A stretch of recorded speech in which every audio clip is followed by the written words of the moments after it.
종교 개혁은 말씀의 개혁으로부터 시작되었죠. 그래서 말씀의 개혁은 예배의 개혁으로 이어졌고, 예배의 개혁은 곧 교회의 직분의 개혁이 되었습니다. 그러니까 성경적 직분관이 로마 교회에서는, 로마 가톨릭 교회에서는 잊어버렸었죠. 그러니까 사라져버렸다가 종교 개혁에서 다시 말씀을 찾아보니까 이 말씀으로 교회가 새롭게 되어지고 보니까 교회에 예배가 회복되었고, 그리고 교회에 있어야 될 예배를 위한 그런 직분이 바르게 회복되는 것입니다. 그래서 로마 교회가 가지고 있었던 그런 미신적인 우상 숭배가 교회에서 사라지면서 또 이 모든 어떤 성직적인 교권 체제, 그러니까 교황으로부터 추기경, 그 다음에 주교, 뭐 이렇게 계속 사제로 내려가는 이런 모든 이런 체제들이 이제 무너져 내리게 된 거죠. 그래서 이 직분의 개혁의 핵심은 목사, 장로, 집사라 세 직분이 있고, 그 세 직분이 위아래가 있는 게 아니라, 높고 낮음이 있는 것이 아니라 동등하다라고 하는 데서 시작되었습니다. 그래서 개혁자들은 먼저 말씀을 이렇게 증거하는데 온신의 힘을 다했어요.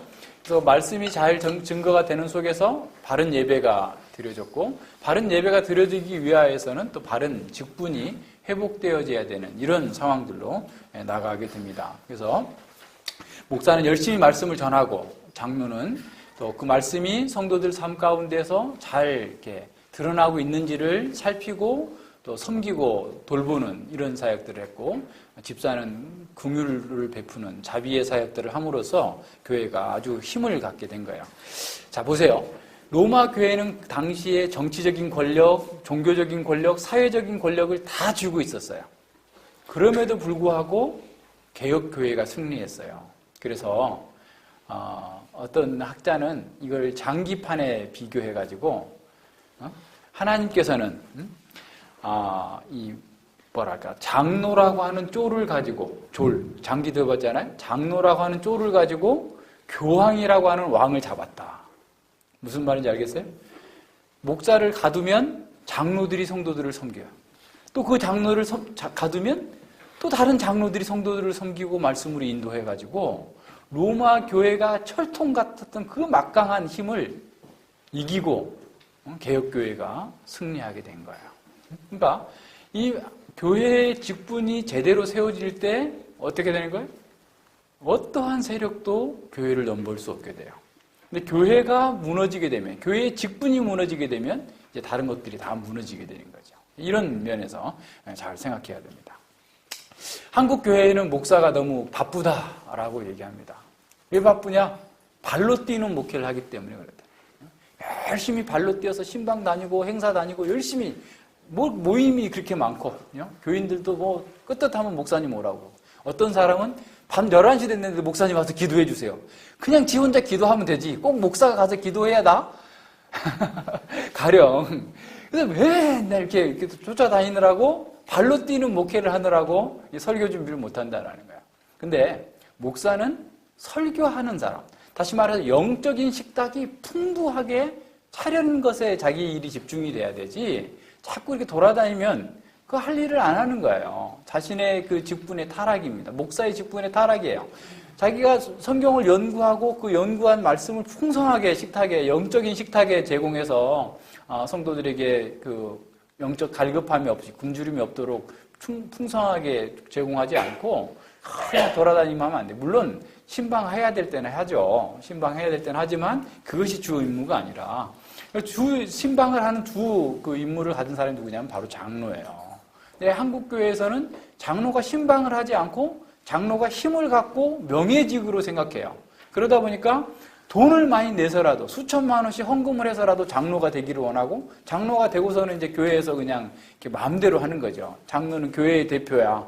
그래가지고 목사는 마치 이게 고용된 최고 경영자인 것처럼 생각하고, 장로는 자기가 대주주인 것처럼 생각해요. 그래가지고 목사가 뭐 잘못하면 언제든지 바꿔버리겠다 라고 하는 태도를 가지면서 계속 목사와 장로가 대립하는 구도가 지금 한국교회에 심각한 문제를 갖고 있습니다. 그래서 이런 장로나 목사에 대한 자신의 직분에 대해서 잘 이해하지 못하게 되면 이 문제가 심각하게 됩니다. 그래서 이런 면에서 우리는 성경에 가르치는 장로, 목사, 집사에 대한, 직분에 대한 바른 이해를 통해서 우리가 지금 말씀을 통해서 예배의 개혁을 이루고 하고 있고, 이제 실제적으로 교회의 조직을 이루어 나갈 수 있는 직분의 개혁을 바르게 해야 될 때가 왔어요. 그렇기 때문에 우리는 말씀에 집중하고 바른 예배를 드리고 우리의 삶 속에서 하나님을 예배하는 것을 통해서 또 교회가 조직이 되어져서 바르게 이 시대에 맡겨진 사명을 감당하기 위해서 바르게 이 직분자들을 세우는 것이 중요한 과제입니다. 오늘 1시간 가지고 장로에 대한 그 모든 내용들 다 다룰 수는 없지만 1차적으로 원리를 좀 다루고요. 그러고 난 다음에 이 장로의 자격, 지금 우리가 디모데전서 3장 1절로 7절에서 보여주고 있는 장로, 감독, 목사, 장로의 그 어떤 자격을 얘기할 때 사실은 그 사람들의 어떤 직무를 얘기하는 것보다 그 사람들의 인격적 덕목을 얘기하고 있어요. 자, 그렇기 때문에 이것을 좀 더 구체적으로 살펴보면서 우리가 다 그렇게 준비되어져야 된다라고 하는 사실들을 한번 살펴보도록 하겠습니다. 이 구약 시대부터 이 장로 제도는 있었어요. 야곱 있을 때는 장로가 없었지만 야곱의 12아들들이 성장하면서 이렇게 장로들이 생겼습니다. 이미 애굽에 있을 때도 장로가 있었던 것 같아요. 그래서 모세가 그 백성들을 출애굽시키고자 하는 지도자로서 부르심을 받을 때 장로들에게 가서 얘기하게 됩니다. 장로들이 있었죠. 그래서 장로들이 계속해서 그런 일들을 했고, 나중에 이제 출애굽기 18장에 보면 이드로가 그 모세가 재판하는 데서 너무 지쳐 있는 것을 보고 이렇게 백성들 가운데 제덕이 겸비하고 여호와를 경외하는 자를 뽑아서 일을 나누라 해가지고 나누어서 했고요. 또 민수기 11장에 가서 보면 모세가 이스라엘 백성들의 그 불평과 원망과 막 이런 것들에 막 너무 스트레스를 받고 너무 짐이 무겁습니다. 하나님, 내가 저 사람들 내다 다 낳습니까? 이 300만이나 된 애를 내가 다 거두어드려야 됩니까? 하면서 불평할 때 하나님께서 70인의 장로를 세워서 그들에게도 성령을 부어주시고 함께 예언하고 모세의 일을 감당하도록 해요. 그런데 그 중에서 2명, 그 멜랏과 또 누구죠? 두 사람 거의 참석하지 않게 되죠. 그럼에도 불구하고 그에게도 성령이 임하게 됐어요. 그래서 이제 여호수아가 금할까요? 금하세요. 그러니까 모세가 뭐라고 그러죠? 저들뿐만 아니라 온 백성이 성령을 받고 예언하기를 바란다라고 얘기할 정도로, 이럴 정도로 이스라엘의 이 장로 제도는 아주 굳건하게 세워져 있었어요. 그래서 신명기 32장에 보면 장로들은 백성들에게 이렇게 모략을 베풀고 율법을 가르치는 방식으로 그걸 전하라라고 합니다. 신명기 31장 9절에 보면 이렇게 나와요. 모세가 이 율법을 써서 여호와의 언약궤를 메는 레위 자손 제사장들과 이스라엘의 모든 장로들에게 주고 그들에게 명하여 이르기를 매 7년 끝에 곧 정기 면제년 초막절에 온 이스라엘이 내 하나님 여호와 앞 그 택하신 곳에 모일 때에 이 율법을 낭독하여 이스라엘로 듣게 할지니라 그랬어요. 자, 장로들이 어떻게 보면 교사로서 또는 지도자로서의 역할을 하고 있음을 보게 됩니다. 32장 7절도 마찬가지입니다. 신명기 32장 7절에서도 보면 옛날을 기억하라, 역대 연대를 생각하라, 내 아비에게 물으라, 그가 내게 설명할 것이요 내 어른들에게 장로들에게 물으라, 그들이 내게 대답할 것이다 라고 말씀하고 있어요. 자, 그래서 이 장로들은 이스라엘을 다스리고 또 이스라엘을 하나님께로 인도하는 이 위대한 일들을 이렇게 잘 드러내는 그런 막중한 임무가 있었던 거죠. 그래서 장로는 이 임무를 잘 감당함으로써 백성들에게 복이 되도록 해줘야 됐고, 백성들이 이 장로들의 그 인도함을 잘 따라감으로써 하나님 앞에서 바른 삶을 살아갈 수 있도록 했어야만 됩니다. 자, 그런데 이렇게 장로들이 쭉 이어져 오는 가운데 있다가 어떤 데 이제 분기점이 생기게 되냐면 왕정이 들어갈 때, 다시 말해서 다윗이 헤브론에서 왕이 됐을 때도 유다 장로들의 추대를 받았고 또 전체 온 이스라엘의 추대를 받을 때도 온 이스라엘 장로들의 추대를 받았는데, 아무래도 한번 생각해 보세요. 중앙 집권적인 체제가 점점점 강화되면 될수록 지방에 있는 권력들과 권위들은 약화되게 되잖아요. 자, 그런 다윗의 중앙 집권적 체계가 완성이 되어지면서 장로들이 점점 어떤 일에 대해서 소외가 되게 됐죠. 그 틈을 타서 압살롬이 장난을 친 거예요. 반역을 한 거예요. 압살롬은 장로들을 다 구워 삶은 거예요. 자, 다윗의 중앙 집권적 정치 체계가 안성이 되면서 장로들이 상대적으로 소외된 그 틈을 타서 압살롬은 장로들에게 상당한 권한을 나누어 줄 것처럼 하면서 그들을 끌어들인 거예요. 그래서 다윗이 몽진 갈 때, 도망갈 때 다윗의 시위대밖에는 따라오지 못했어요. 그러니까 어떻게 보면 장로들 수하에 있었던 상비군들이 협력하지 않았다라는 것을 의미해요. 그러니까 그럴 정도로 이 장로들의 역할은 상당히 이스라엘 사회 내에서 굉장히 강해졌어요. 나중에 이제 그 솔로몬이 중앙 정권을 중앙 집권적 통치를 더 강화하면서 지파들의 경계선을 무너뜨립니다. 그 이유가 있어요. 어떻게? 장로들의 권한을 약화시키고 중앙 집권적 그 관료 행정 체계를 강화하기 위한 목적으로 그렇게 줬던 거예요. 그래서 그 정도로 이스라엘 사회에서 장로들의 역할은 상당히 컸어요. 그러니까 그들은 정치적인 지도자였고 종교적인 어떤 그 교사였고 뿐만 아니라 모든 면에서 재판의 역할을 했어요. 재판관의 역할을 한 겁니다. 그래서 이제 역대하 19장에 보면요. 역대하 19장에 보면 장로들이 19장 6절에 보면 여호사밧이 이제 장로들에게 그 백성들을 율법을 가르치라고도 하면서 또 그 장로들의 재판에 관련해서 보세요. 앞서 얘기한 것처럼 출애굽기 18장에서 모세 시대부터 이미 장로들은 재판에 관여했던 사람들이에요. 그런데 여기 와서도 지금 다시 회복시키고 있어요. 역대하 19장 6절에 보면 재판관에게 이르되 너희는 행하는 바를 삼가라. 너희의 재판하는 것이 사람을 위한 것이 아니요 여호와를 위함이니 너희가 재판할 때에 여호와께서 너희와 함께 하시리라. 하실지라. 그러니까 너희가 재판하는 것은 사람을 위해 재판하는 것이 아니라 여호와를 위한 거예요. 이 말은 뭐냐면 여호와의 공의가 이스라엘에게 확립되도록 하는 것이 재판관의 역할, 장로들의 역할이었다라는 거예요.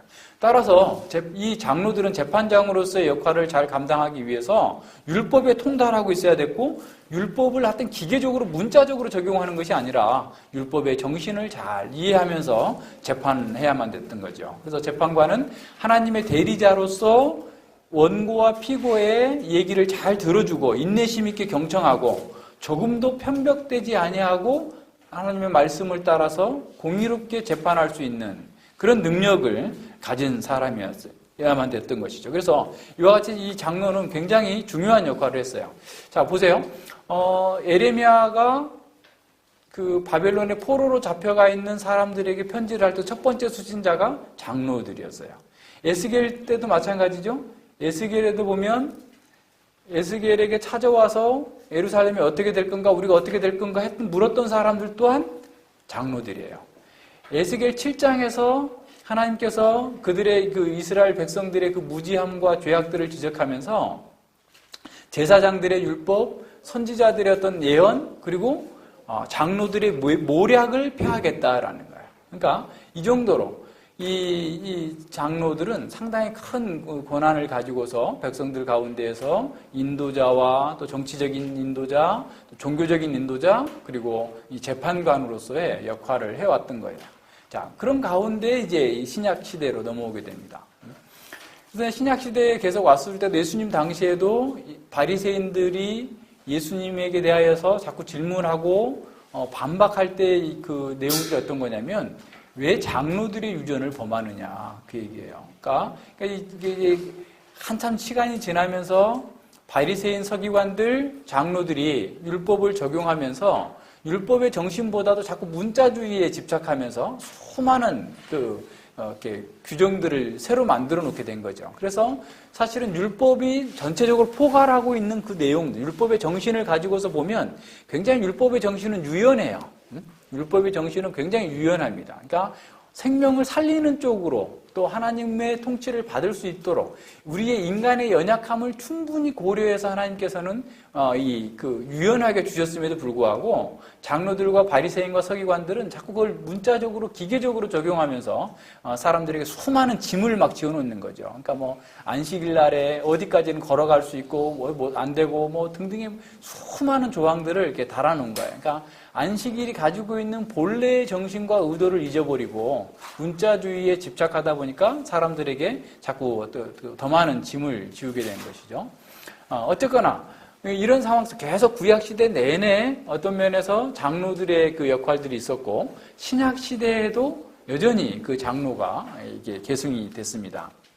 자, 우리가 성경을 보면 구약 성경과 신약 성경을 그냥 딱 분리해가지고 신약 성경에 또 차례를 또 이렇게 만들어 놓고 이렇게 했기 때문에 구약과 신약은 엄청난 차이가 있을 거다라고 생각하지만 사실 초기에 있던 그리스도인들은 다 구약을 가지고서 예배를 드렸고 구약의 회당 예배 방식을 가지고 하나님을 예배했던 사람들이에요. 그래서 그 사람들이 가지고 있었던 그런 세계관 속에서 장로들은 여전히 그들에게 지도자였다라는 사실을 늘 기억해야 됩니다. 그래서 신약 성경과 구약 성경에 연속성이 있고 불연속성이 있어요. 그러니까 연속성이 있는 것들을 우리가 잘 살펴서 그것들이 구약에서 신약으로 넘어오면서 또 하나님께서 어떻게 그것을 사용하셨고 줬는지, 그것이 또 어떻게 불연속적인 것은 그리스도 안에서 성취된 것은 어떤 것이고 또 새롭게 의미가 부여됐거나 폭넓게 되어진 것들은 무엇인지를 잘 살피는 것이 또한 필요하죠.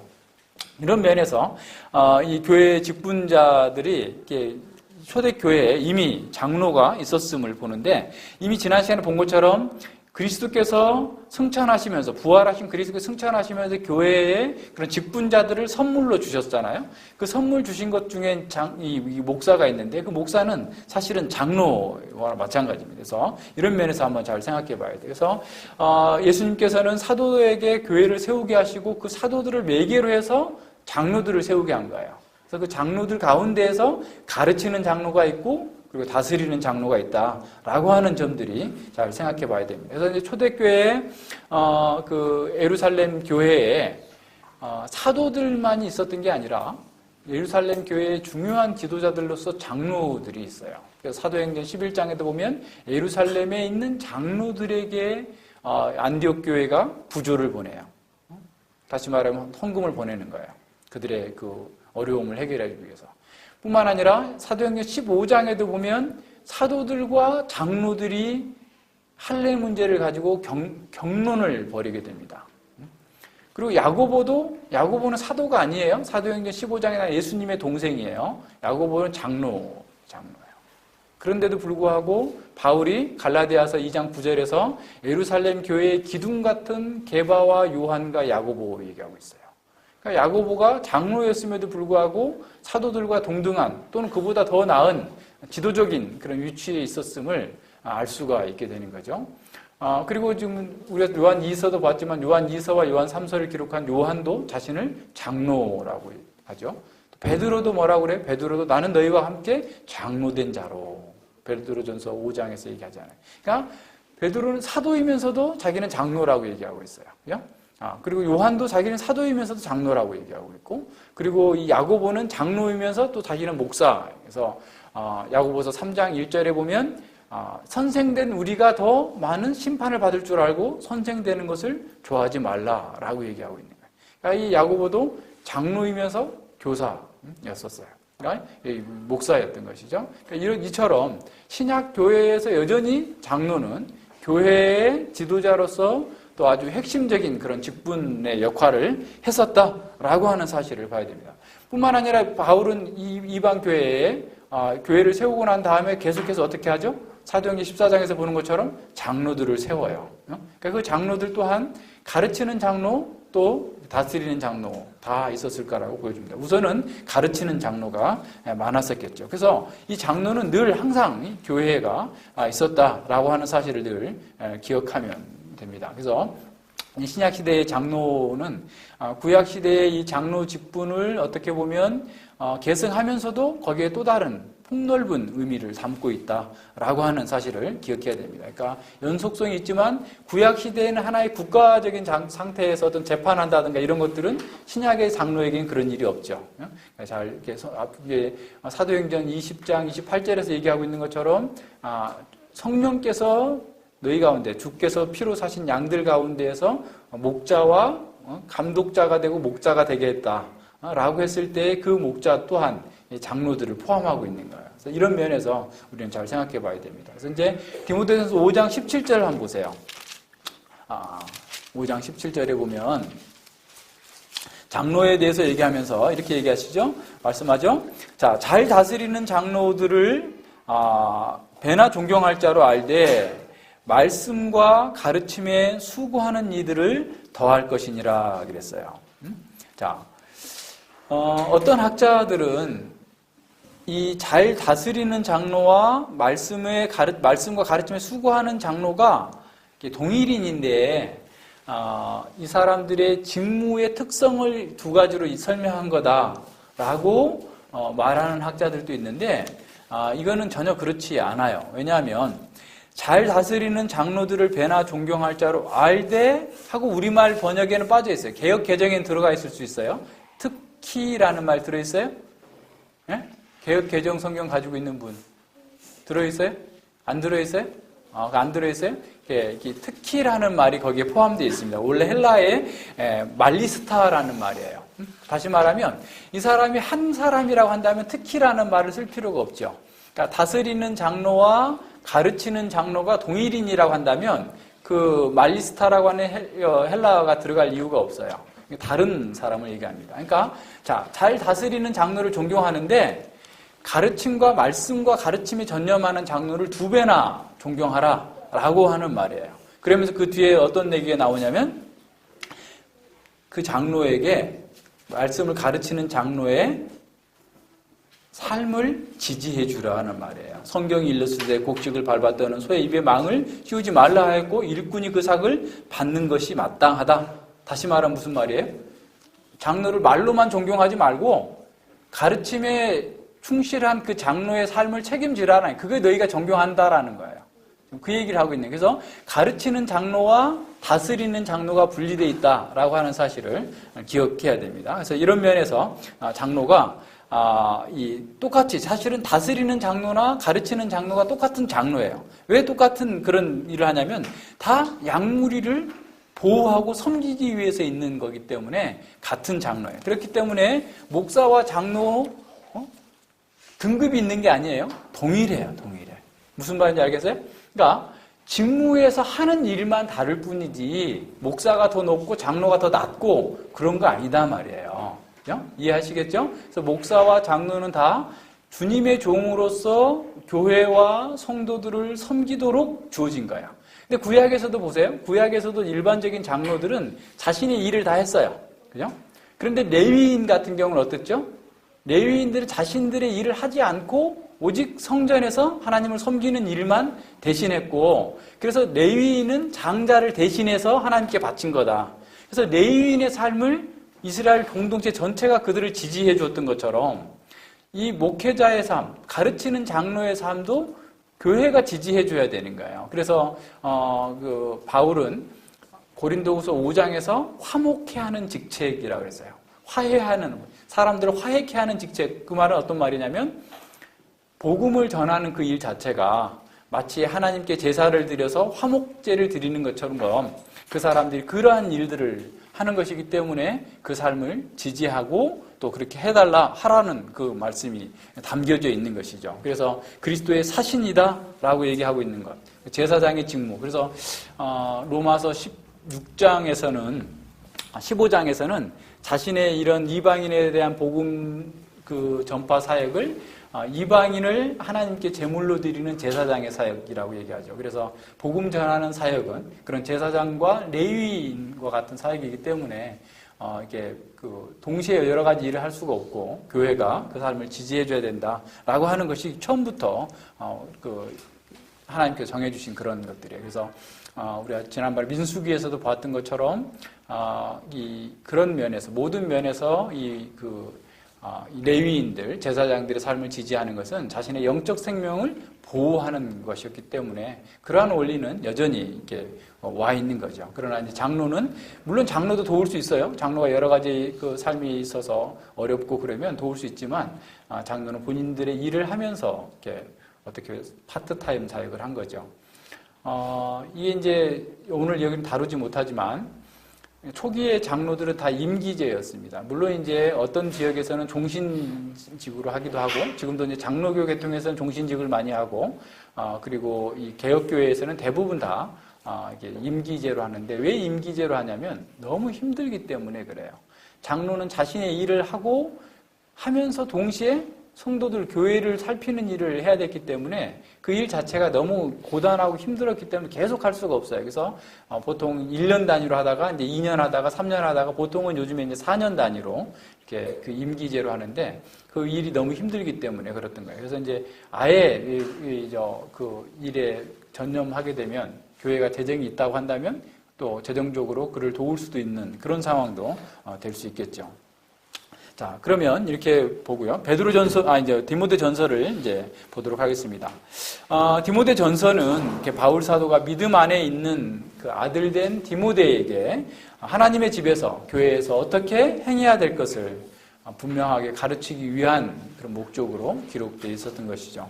그래서 바울이 디모데에게 개인적으로 보내는 편지지만 이건 교회적으로 보낸 거기 때문에 공적인 편지예요. 디모데가 당시 에베소 교회를 목회해야 하고 있었어요. 그래서 이것은 에베소 교회 전체에게 또 모든 신약시대의 교회에게 주시는 하나님의 말씀으로 받아들이는 거죠. 사도행전 20장에서 바울이 이미 예상했던 것처럼 장로들 가운데에서 자기를 쫓게 하려고 거짓된 가르침을 전파하는 자들이 있을 것이다 라고 했는데 이미 에베소 교회에 지금 거짓 교사들이 들어와 가지고 하나님의 경륜을 이룸보다도 자기의 경륜을 이루고자 하는 그런 사람들이 벌써 있었던 거예요. 그래서 디모데와 또 에베소 교회가 바르게 진리를 확정함으로써 교회가 굳건하게 세워질 수 있도록 하기 위하여서 이 디모데 전서를 보내게 된 겁니다. 디모데전서 1장에서는 뭘 보여주냐면 바른 교리, 바른 가르침에 집중해야 된다라고 하는 것을 보여줘요. 그러니까 보세요. 그 10절에 보면 음행하는 자며 남색하는 자며 사람을 탈취하는 자며 거짓말하는 자며 거짓 맹세하는 자와 바른 교훈을 거스리는 자를 위함이니 이 교훈은 내게 맡기신 바 복되신 하나님의 영광을 쫓음이라. 그래서 이 바른 교훈 안에 분명하게 서야 된다라고 얘기하면서 2장에서는 어떤 얘기를 얘기하냐면 바른 예배에 대해서 가르치고 있어요. 공적인 예배 가운데에서 우리가 어떻게 해야 될 것인가? 라고 얘기하면서 이제 여자에 대해서 얘기도 하고 있죠. 그리고 이제 3장에서는 바른 직분에 대해서 얘기하죠. 자, 보세요.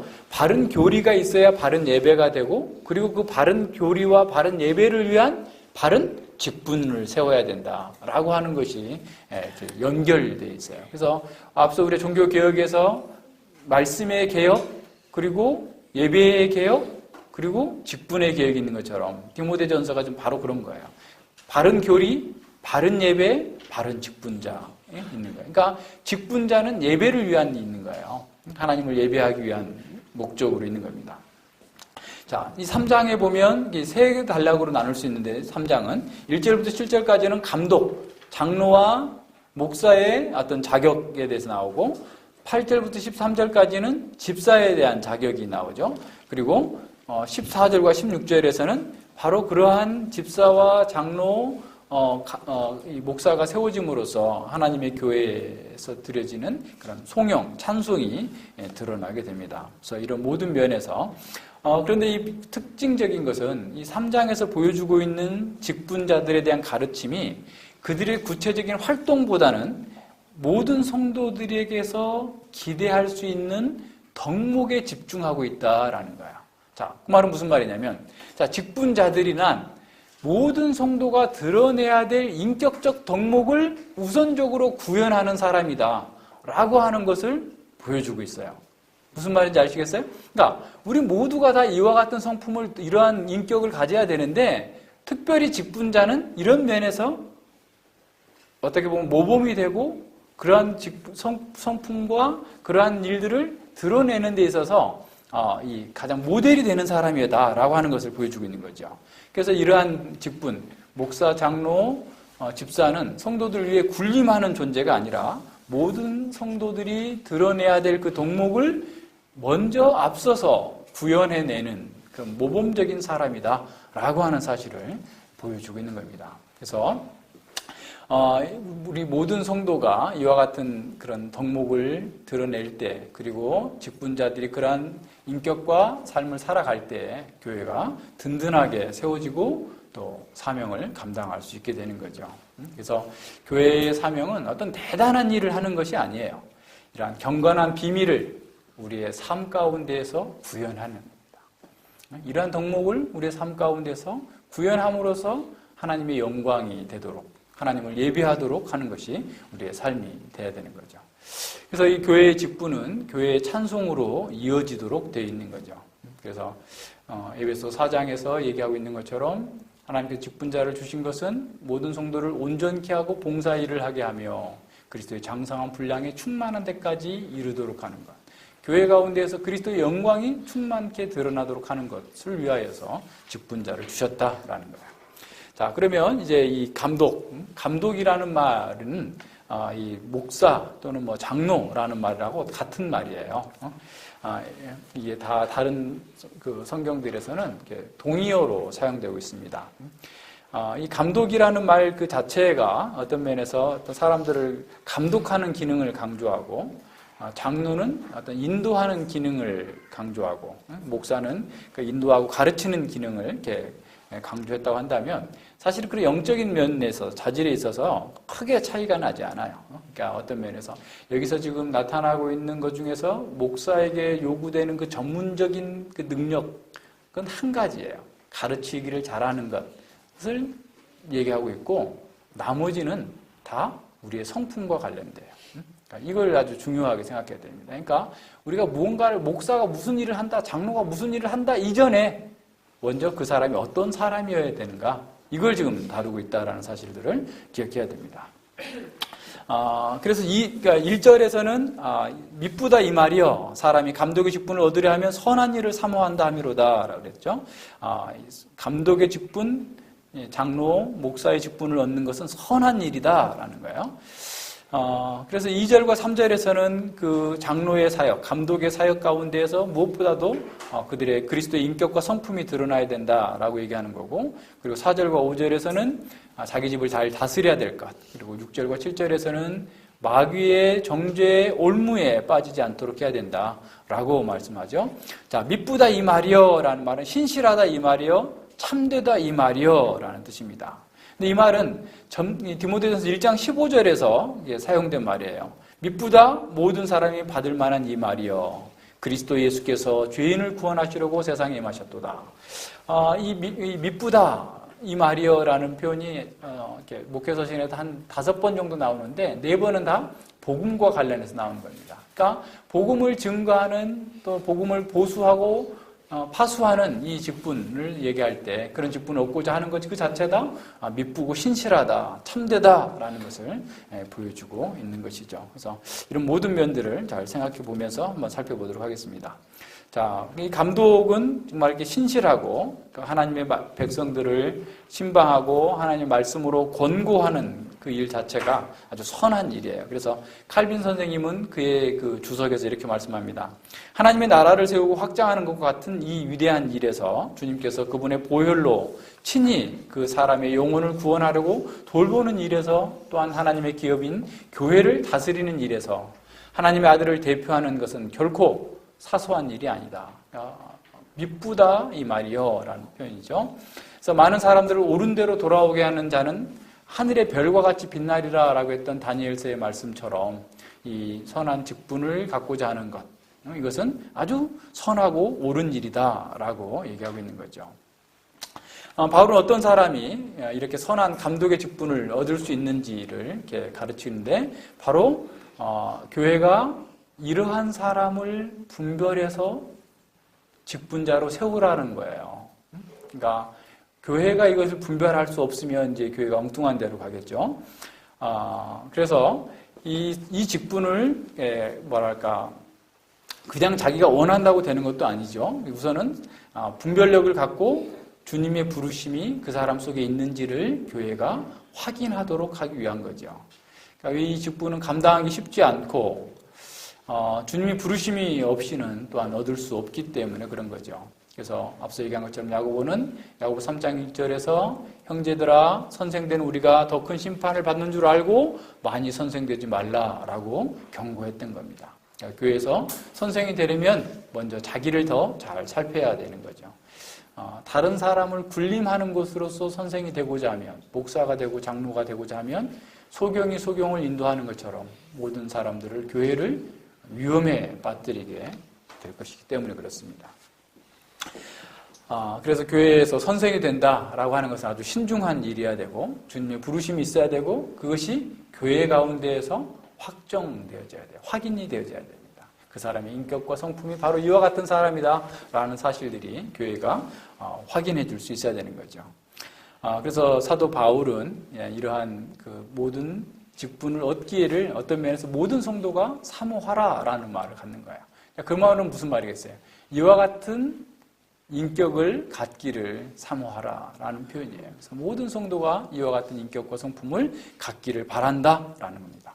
그래서 목사나 장로가 되는 것은 어떤 전문적인 지식이 있어서가 아니라 먼저 좋은 신자가 돼야 돼요. 좋은 성도가 돼야 되는 거죠. 그래서 모든 성도들이 바로 이와 같은 좋은 신자가 될 수 있기를 바라는 거죠. 그래서 우리는 이러한 직분자들이 나타나기를 기도하고 또 바라고 또 내가 그렇게 될 수 있는 인격과 자격을 갖출 수 있기를 기도하면서 준비해야 되는 거예요. 그래서 주님께서 성령을 통해서 하나님의 양떼를 돌보는 이런 감독들을 세우셨을 때 말씀을 전파하는 그런 목사를 세우신 것도 성령님이시고 또 직분들을 세우시는 것 또한 성령님이시기 때문에 우리는 그 성령님의 인도하심을 잘 따라서 나아가야 됩니다. 그래서 히브리서 5장에서 얘기하고 있는 것처럼 이 존귀는 아무나 스스로 취하지 못하고 아론과 같이 하나님의 부르심을 입은 자라 할 것이다. 부르심이 늘 중요합니다. 그 부르심이라는 게 어떻게 보면 진공 상태에서 이루어지는 게 아니에요. 그 사람 마음속에 복음에 대한 순수한 열정, 또 이러한 인격적 준비, 그리고 그것이 모든 사람들 속에서 확인되어지는 그런 과정들을 보여주고 있는 것이죠. 그래서 교회는 직분자들을 위해서 기도할 뿐만 아니라 우리가 모두가 직분자가 될 수 있는 이러한 인격과 성품을 가질 수 있도록 선한 열정을 가지고 사모해야 된다라는 것을 보여줍니다.